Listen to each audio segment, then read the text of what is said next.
Im Studio ist Frank Schäffler von der FDP, Mitglied im Haushaltsausschuss. Schönen guten Tag, Herr Schäffler. Guten Tag. Wie traurig sind Sie heute Morgen nach diesem Wahlergebnis in Brandenburg? Für die FDP lief es ja nun wirklich nicht gut.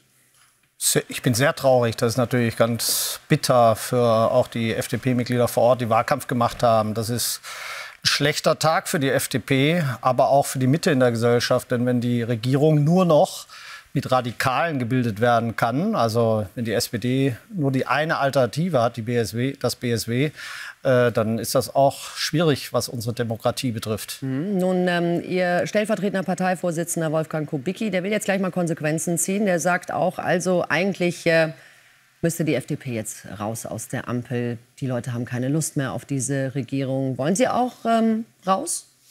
Wir müssen zumindest jetzt kurzfristig auch in die Offensive kommen. Ja? Wir brauchen mehr Kettensäge und weniger Wattenbäuschen. Das ist, glaube ich, jetzt in dieser Richtung wichtig. Wir müssen den Bürgern die Wahrheit sagen, dass wir dringend Reformen brauchen. Wir brauchen Reformen, die den Bürgern mehr zutrauen und weniger, dass der Staat mit Geld und Subventionen versucht, Arbeitsplätze zum Beispiel zu retten. Ich glaube, das ist der falsche Ansatz. Wir brauchen Strukturreformen. Aber noch mal ganz kurz nachgehakt. Würden Sie tatsächlich vorgezogene Neuwahlen jetzt begrüßen oder halten Sie das für den falschen Weg? Wenn man jetzt den Umfragen glauben würde, wäre das ja für die FDP jetzt nicht unbedingt förderlich.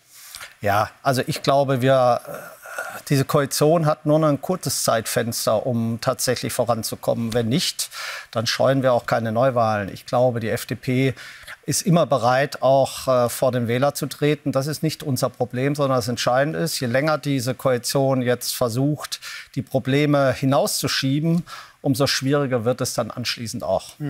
Was glauben Sie denn, wer schuld ist, in Anführungsstrichen, jetzt an diesen schlechten Ergebnissen bei den Landtagswahlen für die FDP grundsätzlich?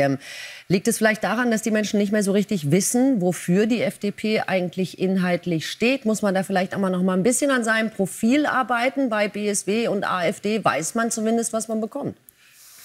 Ja, natürlich haben wir auch Fehler gemacht. Ja? Der Atomausstieg war ein großer Fehler. Ich glaube, auch das Heizungsgesetz war am Ende ein Bürokratiemonster. Das haben wir am Ende zugelassen. Und das wirft man uns vor, auch wenn wir im Kleinen da natürlich Dinge verbessert haben. Aber am Ende haben wir da eben nicht ausreichend geliefert.